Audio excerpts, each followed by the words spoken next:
What up, everybody? You're now tuned into the true definition of a sports fanatic. I'm your host, Brandon Lampley, back again with another live stream Monday. Took last Monday off, cleared up some things, got some things done, worked on some other projects, but I'm back again today. Unfortunately, my guest who's going to come on today had to cancel. But hey, I'm still here for you guys. We're going to rock this thing out, man.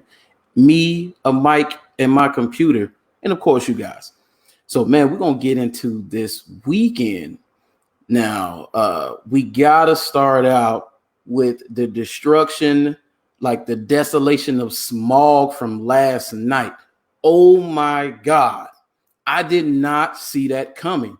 I had just did a podcast earlier that week talking about they were asking, does Brady get does he get too much credit for the Bucs' success? And I was like, no, man, it's the nature of his position. Playing quarterback, you get too much of the blame, you get too much of the credit. It's just the nature of the position.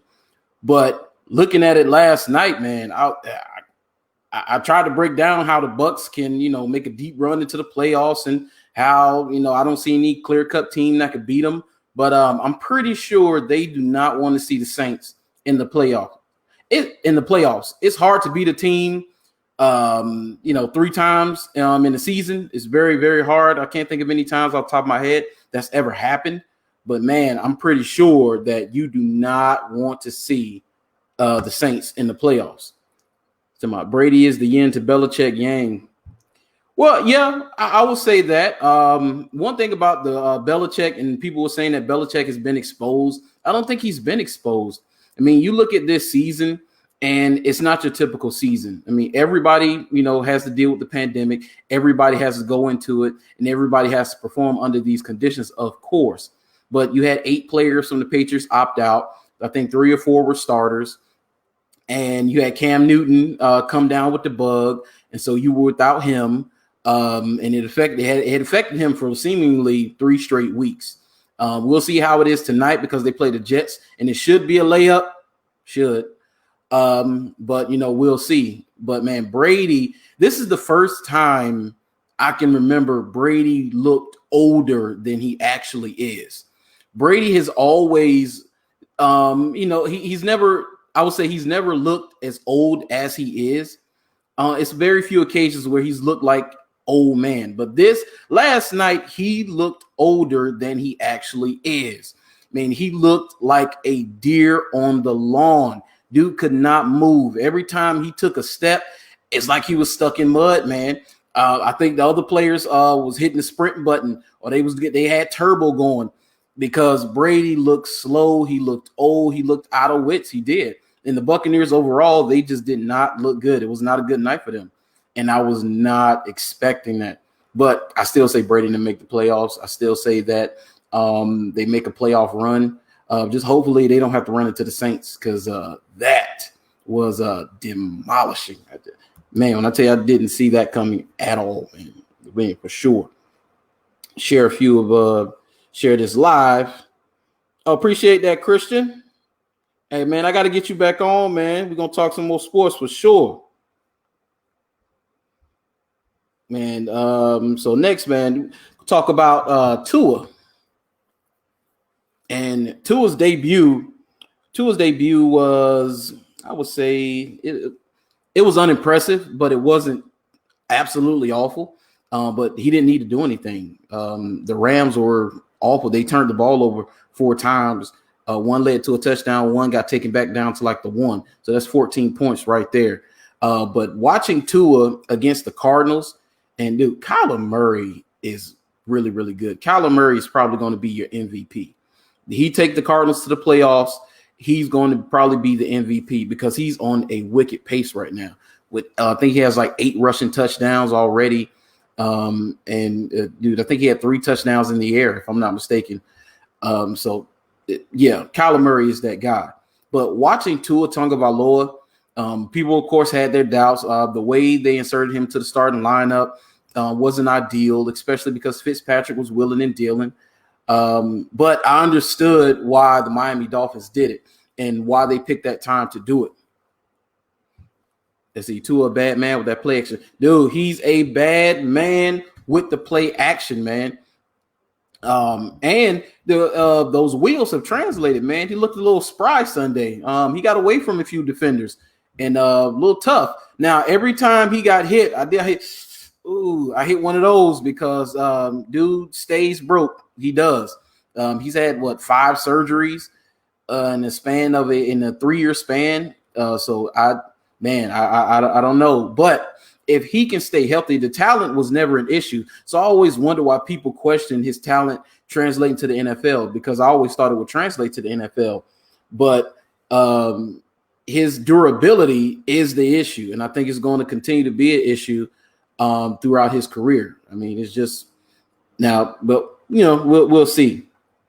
But watching them Sunday, the Dolphins are, I won't say they're not sneaky good, but one of the stats that surprised me very much, I mean, it was a stat that blew me away about the Dolphins, was they were number 1 in points given up. Number 1. And remember, the Dolphins haven't played scrubs. They played good outside of Jaguars. I mean, I gotta this right here. This right here. Anyway, outside of the Jaguars, man, they haven't really played scrubs, and they have the number 1 defense in points given up, man. And so Brian Flores has those guys playing for him, and he has weapons, man. You got Gesicki, you got Parker. What's the other kid? Preston. He got hurt Sunday, but dude, he's good. He's good. Hopefully he can be back, man. But Miami's quietly a good team. The Buffalo Bills are the toast of the East right now, of course, but Miami Dolphins are right there behind them. So you shared this in a couple of chats real quick, my people. Just bear with me. Share to group. Let's see. Man. If any y'all know of any sports groups out there, hey, add me to them, tag me in them, so I can be a part of them, so I can share. Shoot, I can share other people's stuff. It helps people grow. It helps me grow. It's funny, man. Going off topic a little bit, I talked to a young man at my day job, and he's a sports fan. He's a Packers fan, and he had talked about doing sports media and creating content, making videos, and just doing a podcast. And he has all the equipment, but he's just afraid. Fear. He's scared. He said he's done recordings, but he's deleted them. He's throwing them away because he didn't like them. And I said that you're going to be your own worst critic. So regardless of whatever it is you want to start, whether it's content creating, YouTubing, podcasting, you want to start a business, anything you want to do, you need to just do it. I mean, ain't nothing to it but to do it. You have to start it. You can't let fear hold you back, especially the pandemic. It showed you, man, you got to get out and you got to get it, man. There's nobody going to break down my door to my apartment and say, hey, Brady, here's a contract for ESPN. No, I have to work. I have to put in the work. Nobody's going to come and hand you opportunities. You got to put in the work. You have to start it. But it starts with you just starting. Just start it. Just go. I picked this up with hardly no experience, which this is not something I just started doing as far as covering sports. But I picked it up as far as content creating, getting on camera, doing podcasts, no experience. I just started it, and it took off for me. And so just start it. Just do it, man. But back to the sports. The second game, that second slate of games Sunday was really, really good. I hope my man Harrison Prime comes on here, because we got to talk about those Steelers. He's been yapping that mouth. Brian, yes, sir. Hey, man, I want to get on that podcast with you, man, because I love what you talk about. I love what you do. I mean, and very inspirational, man. I caught a few of them, and a lot of the things that you preach, man, a lot of young men and young women need to hear it, man. Just do it, man. Just do it. Get out there and get it. But yeah, talking about the Steelers, Big Ben can't move. He can't move.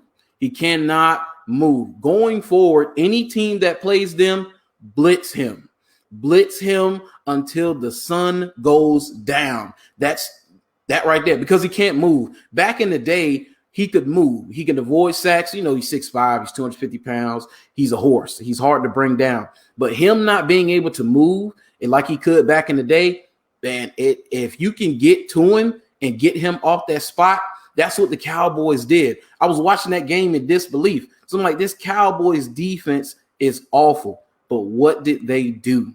They blitzed him, and they played sticky coverage on the back end. That's what they did. And then Garrett Gilbert, the quarterback that the Cowboys started, it's so funny, man. Garrett Gilbert, if you remember Garrett came in relief of Colt McCoy when he got knocked out of the championship game versus Alabama when Alabama beat Texas. He came in, and he was kind of spectacular, man. He came in as a freshman, and he carved up that Bama secondary. And he left there. I think he went to was it SMU? He played. He played fairly well. I know he was in the XFL, but he's been a journeyman. But Sunday, Duke is still spin it, man. Duke can play. Duke can still spin it for sure. Watching him, I was like, man, he's not a franchise guy, of course, but he played good football. And those refs had some Pittsburgh home cooking. I will say that, some Pittsburgh home cooking with those refs, man. That I will say. Let's see. All right, let's see. This is my last one. Then we're gonna continue on. Last one. On the horn, Jags Nation. There's Jags Nation. Let me post. All right. So, back to the topics. So, I've been seeing this story keeps coming up about Patrick Mahomes and how Patrick Mahomes he's the toast of the NFL right now. I think Russell Wilson is the best quarterback in the league, but Patrick Mahomes is like, he's right there. I'm talking about right there. And he's great. He's probably going to he has the potential to be the greatest player to ever play the game of football. But Russell Wilson, I think, is still the best quarterback in this league. He just doesn't have a defense. We're going to get into that too. But Patrick Mahomes has been so good, and people are so fatigued that I've been seeing people saying that he's being taken for granted. Now, I don't believe that he's being taken for granted, of course, but it's like the LeBron James effect. LeBron James has so many haters and so many detractors because you're fatigued with LeBron. It's not that he's not great, and it's not that he's threatening Jordan or threatening Kobe's legacy or anybody or the GOAT conversations or even his attitude. Some people say, which I think he has a great attitude, so I never understood that. But it's fatigued. They cover him so much. ESPN, Fox Sports, CBS, whatever the platform is, if it has anything to do with the NBA, LeBron James' name comes up over and over and over again, of course. And it's the same with Patrick Mahomes. You can't talk about the NFL today without mentioning Patrick Mahomes. And when you get fatigued and them constantly talking about somebody, and this person is great, so they've set a standard. So if they don't live up to their standard, which is damn near all-time great, wait. He said people are used to Pat now. Yeah, I mean, people are used to Pat now. And it gets to the point where now if he only has one touchdown and less than 300 yards and they win by 2 points, people are like, oh, what's going on with him? Man, they won. I mean, it doesn't matter. The W, as Jameis Winston did, his retarded behind eating the W's, this is so silly. But the W's, that's what matters. Getting those W's. So I don't understand, people who criticize so much. All they want to do is criticize people, man. Enjoy people for who they are. They're great. They're great. Patrick Mahomes is great, man. Now, when it comes to say like Lamar Jackson, I love Lamar Jackson. Lamar Jackson should have been had these colors on, but we have a front office that's inept. It is what it is. But Lamar Jackson is a great football player. He's still young. He's still developing. But even right now, Lamar wins games. He has a hump that he has to get over when he faces really good teams. He has a hump that he has to get over. And I think he's 0-6 when facing playoff teams or top teams. And he has to get over that hump. But it's because he's a young guy. I told you, young guys don't win championships. Talk about it on the podcast. Patrick Mahomes, Ben Roethlisberger, Russell Wilson, Tom Brady in his first one, those are outliers. Young quarterbacks usually don't win titles. It's when they get older. Let's see. Michael Wilson. Can Miami win 11 games? Can Miami win 11 games? You know what, Michael Wilson, that's a good question. So let's look at the rest of this schedule for the Miami Dolphins. We're going to break this down real quick. So the Miami Dolphins have the Chargers, the Broncos, the Jets, Bengals, Chiefs, Patriots, Raiders, and Bills. So in these last, let's see, 1, 2, 3, 4, 5, 6, 7, 8. And so in these last 8 games, can they get to 11 wins? And they're 5-3 right now. They're 5-3. So they have to win 6 of 8. Now the Chargers, the Chargers are, if you're a Chargers fan, my heart goes out to you. My guy, Fernando Ramirez, who covers the Sports, who works for Sports Illustrated, and covers the Chargers. My heart goes out to you, Fernando, because the Chargers, man, so many heartbreaks after heartbreaks. You almost lost to the Jaguars. I mean, that right there alone. Anyway, but so see, Chargers, I think they can beat the Chargers. The Broncos is a winnable game. Jets winnable game. Bengals winnable game. The Chiefs, that's a tall task. Patriots, that's a swing game. Raiders, swing game. Dolphins, Bills, swing game. So with this schedule, I would say you're looking at, if they could pull out 4 of these 8 games. Yeah, I think they could pull out 4 of these 8 games. And so that'll get them at 9 wins. And maybe they sneak one and get to 10 wins. 11 wins is a bit of a stretch. Yeah, 11 wins is a bit of a stretch. You say, can the Jets win at least 2? No, I don't think so. I don't think so, Jakari. I know where you're going with that, Jakari. I know where you're going with that, but I don't think they can win 2. I don't think so. Man, people are watching the standings and they want the Jaguars to get that number 1 pick because people want Trevor Lawrence or Justin Fields or whoever. I told you I like Trey Lance. Look him up. Trey Lance, North Dakota State quarterback. Look him up. He's good. I don't know. I don't know if they can. Because the Jets are terrible, man. The Jets are terrible. I think Sam Darnold has 4 passing touchdowns in 8 games, and it's not going to be pretty tonight. On 7 games, it's not going to be pretty tonight for him because Belichick and that defense, I'm pretty sure, has his number. So yeah, we'll see. But moving on, you see, I talked about the Steelers. We talked about Brady. Talked about the Patriots playing tonight. Talked about Patrick Mahomes. Oh, Dalvin Cook. Dude, Dalvin Cook is the man right now. Dalvin Cook is he's on a ridiculous pace.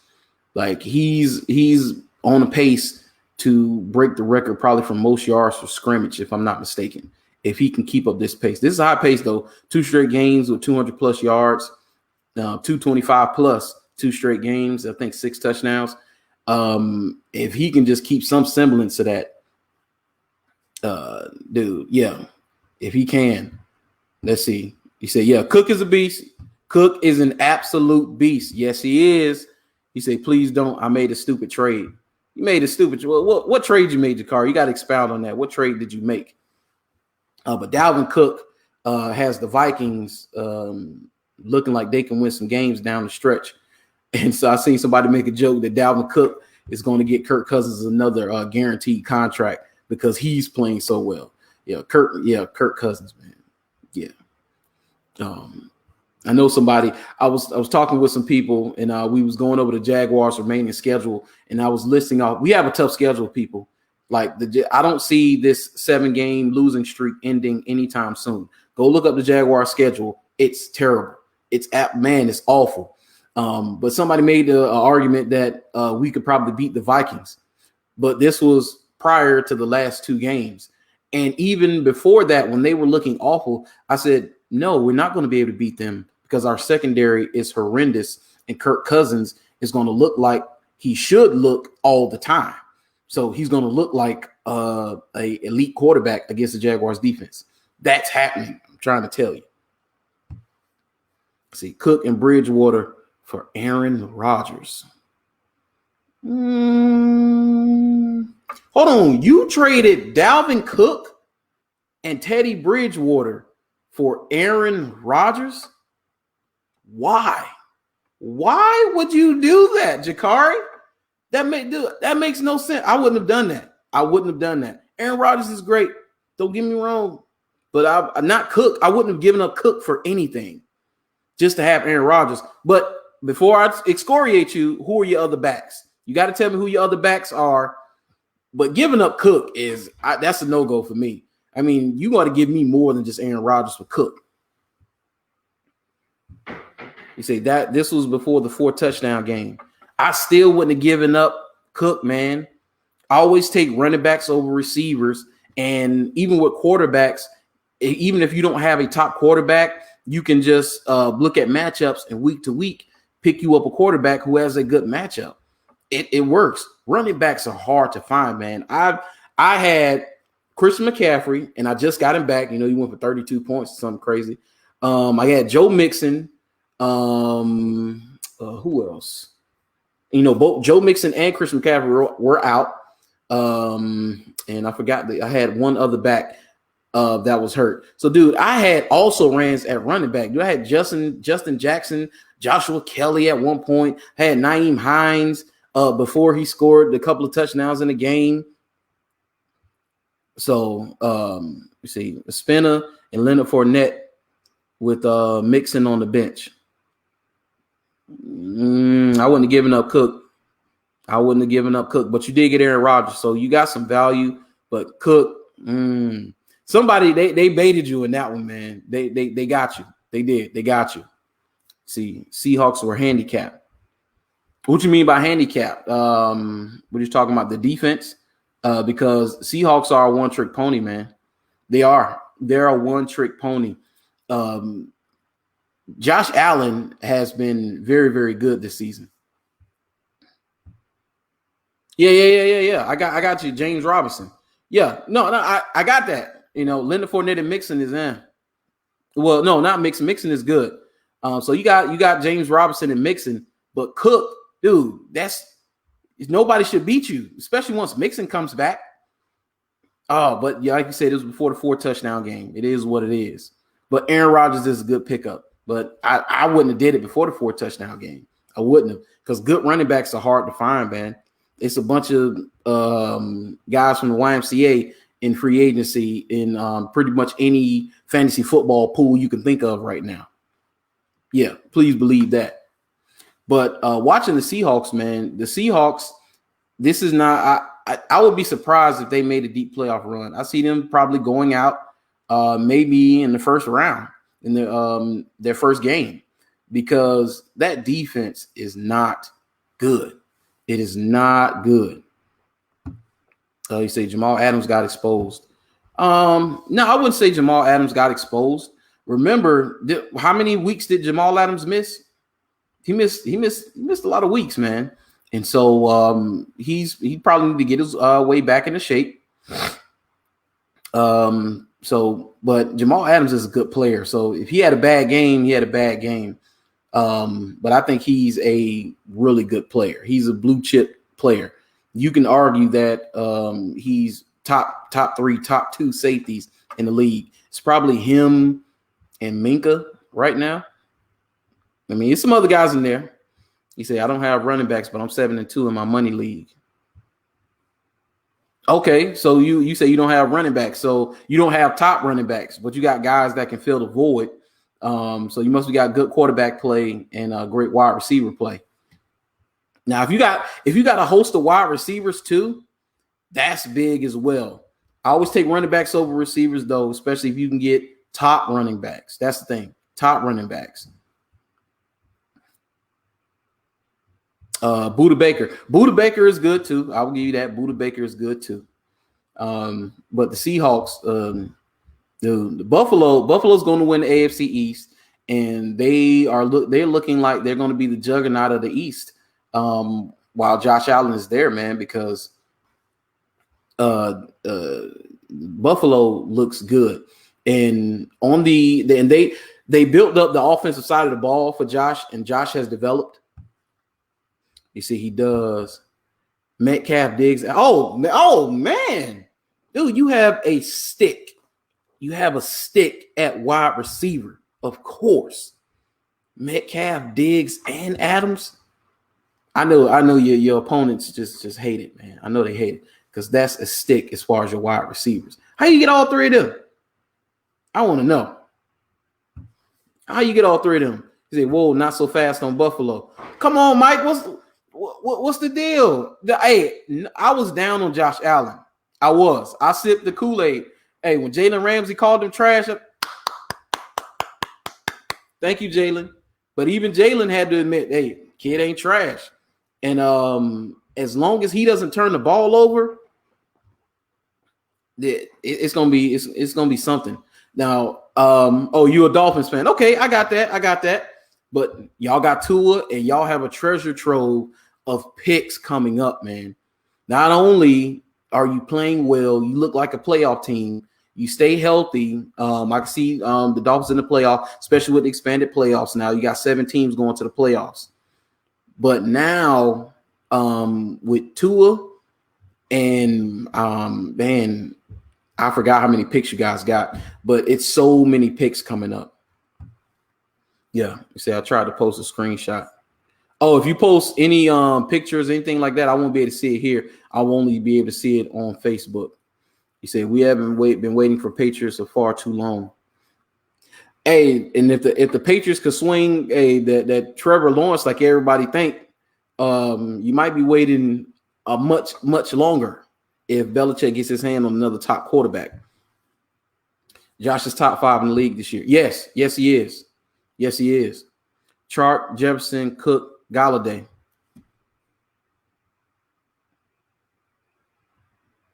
Let's see. 2 high picks plus some. Yeah, the Dolphins are set up well. Brian Flores is a great coach, man. That team is well coached. I seen, I forgot, it was a reporter on Twitter talking about it. He said he loves the way that the Miami Dolphins play for Brian Flores and the way he responds. Because one thing about it, what shows you that Brian Flores is a good coach and he has the trust of his team is you didn't hear a whole lot of pushback about them starting Tua from players. If this was a coach that guys didn't trust, that they did not respect, that they didn't want to play for, you would have heard more rumblings about them putting in Tua for Fitzpatrick when they did it. Yeah, you see. The only weak link in Buffalo is running back. Yeah, because they're by committee. If they can get their hands, but you can find running backs. So I'm pretty sure Buffalo going forward, they're going to find a guy because you can find running backs. Look, the Jaguars found this kid's breaking records for undrafted free agent running backs. So James Robinson. So you can find running backs. You can always find running backs. Quarterback is what you need to secure. So quarterback, most important.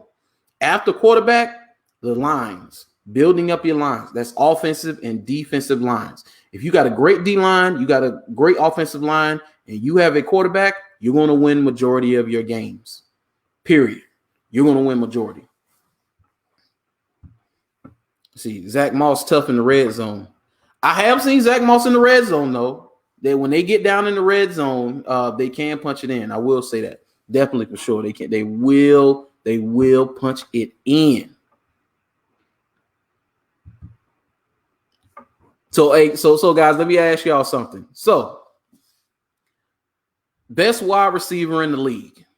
So many arguments you can make for so many guys. But right now, there's a growing sentiment of Davante Adams being the best wide receiver in the league. Do you guys think so? I'm going to see what you guys say about it, and I'll tell you what I think about it.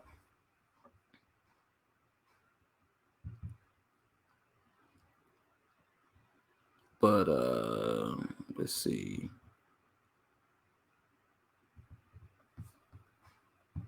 Oh, and speaking of the Seahawks and Buffalo Bills, I think that they say Russell Wilson probably took a step back in the MVP race this year.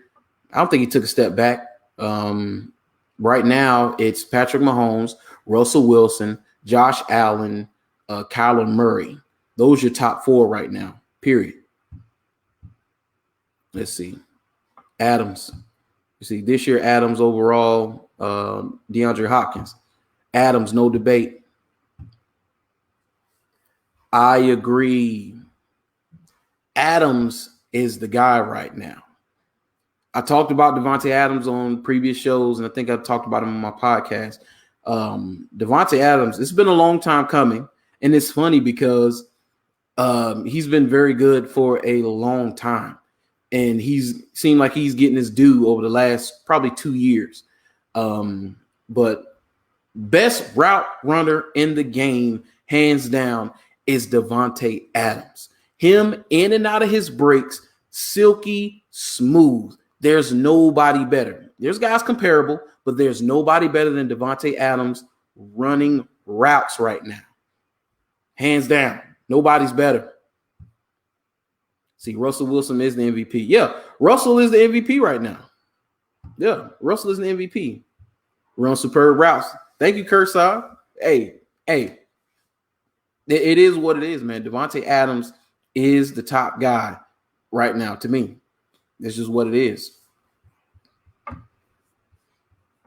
But, man, let's see. I think I covered majority of the NFL.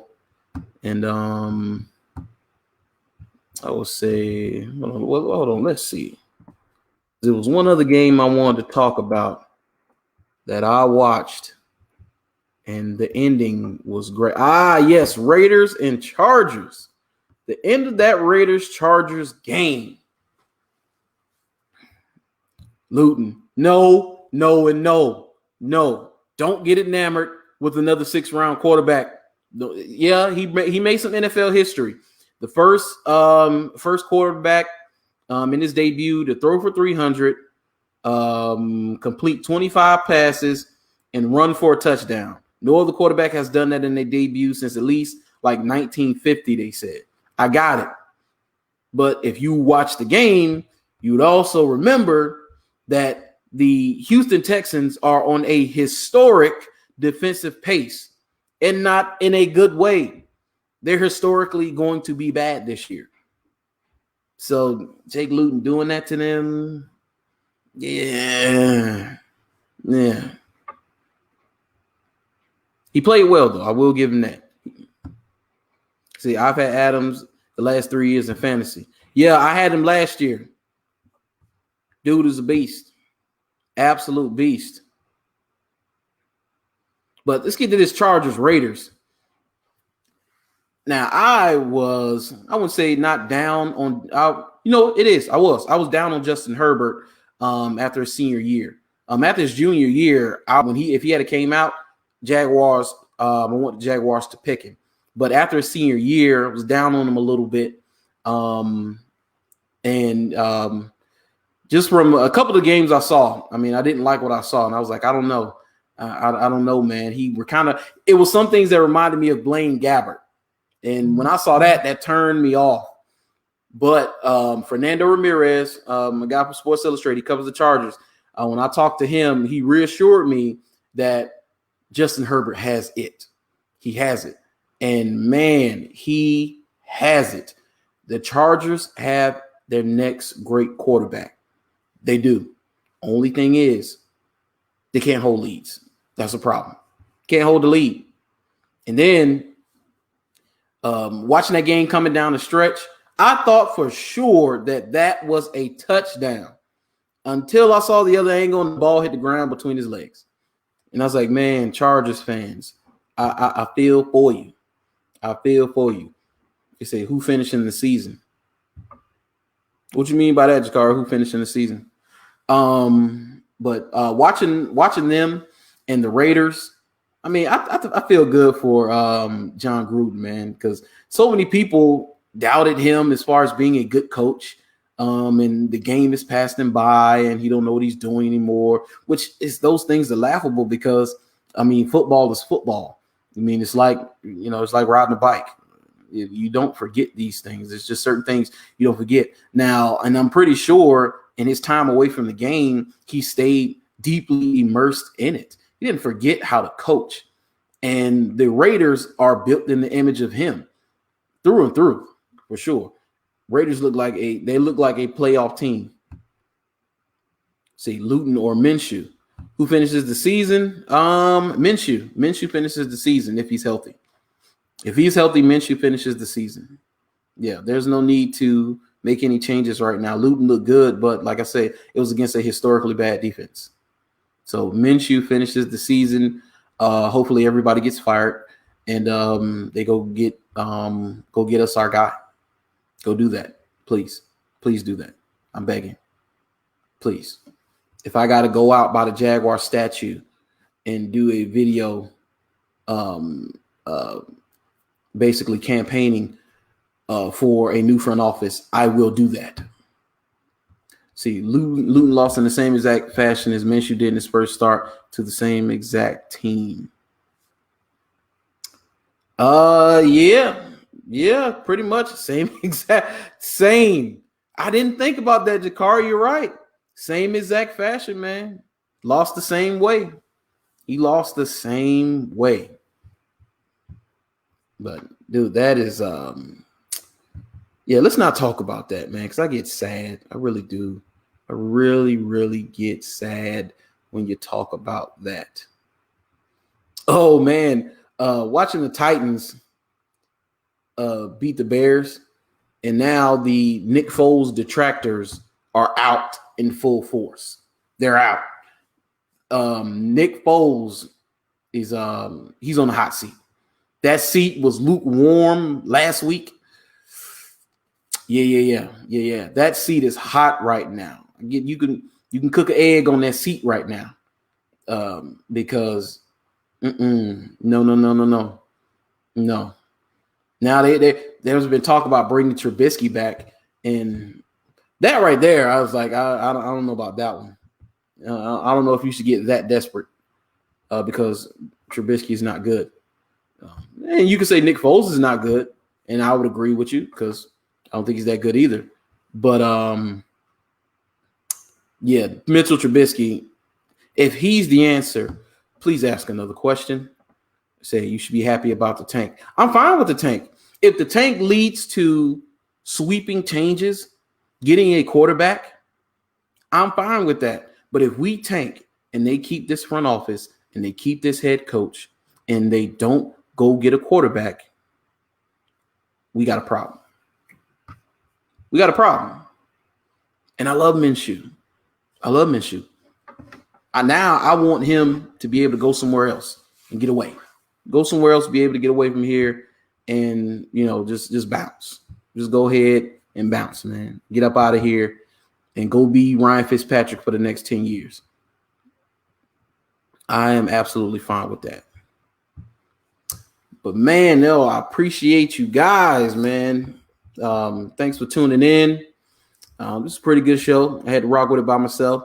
My man, he says we're gonna do it next week. He'll be back. He'll be in next Monday, and so we'll rock with it next Monday. Got a few interviews that I'm waiting that's pending right now.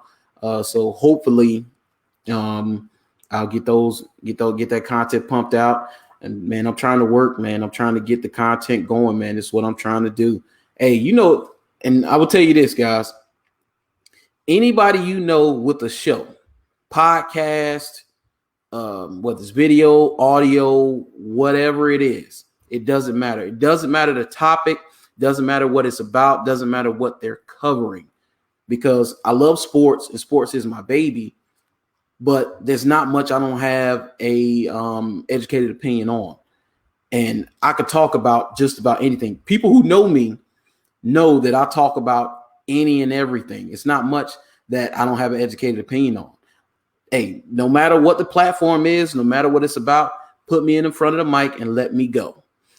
Just let me know what we're going to talk about before we do the show. Don't blindside me. We get on the show and they say, all right, Brandon, we're going to talk about underwater basket weaving.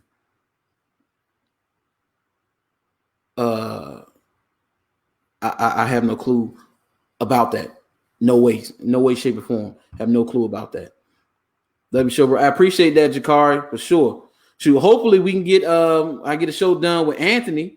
I know, hey, I know life, he's busy or whatever, but hopefully I can get Anthony on here, man. And me and him can do a collab for sure. But man, anybody suggest Brandon Lampley to them. Get me on the show. Don't matter what they're talking about. I'm just trying to get out there, put my face out there, put my voice out there, and get it on wax. I'm telling you, don't matter. Suggest Brandon Lampley to him. Say, hey, I know this guy. He covers sports, but he talks about a myriad of topics. His name is Brandon Lampley. You should bring him on your show. And I'll be forever grateful. But guys, remember to like, share, and subscribe. Check out the YouTube. Follow me on Instagram. Follow me on Twitter. Which I'm never on Snapchat. So I'm on Snapchat, but I'm never on there. It doesn't matter. Just follow me, and I'm going to continue to put out more podcasts. I hadn't done just a regular podcast, just the audio. I have been taking my videos and breaking down the audio and putting it on there for the podcast. But I'm trying to get to 50 episodes of my podcast by the end of the year. I'm at 43. So the challenge is to get these 7 more pumped out by December 31st. So, man, I love you guys. I appreciate you. Hey, anybody who want to come on, remember, just hit me up. You come on. We could talk about whatever you want to talk about, whatever topic, whatever sport, whatever situation, story, whatever. It doesn't matter. You want to come on. We're going to talk about what you want to talk about, because this is the fan show and I'm here for the people. But until next time, I'll talk to you guys later. Peace.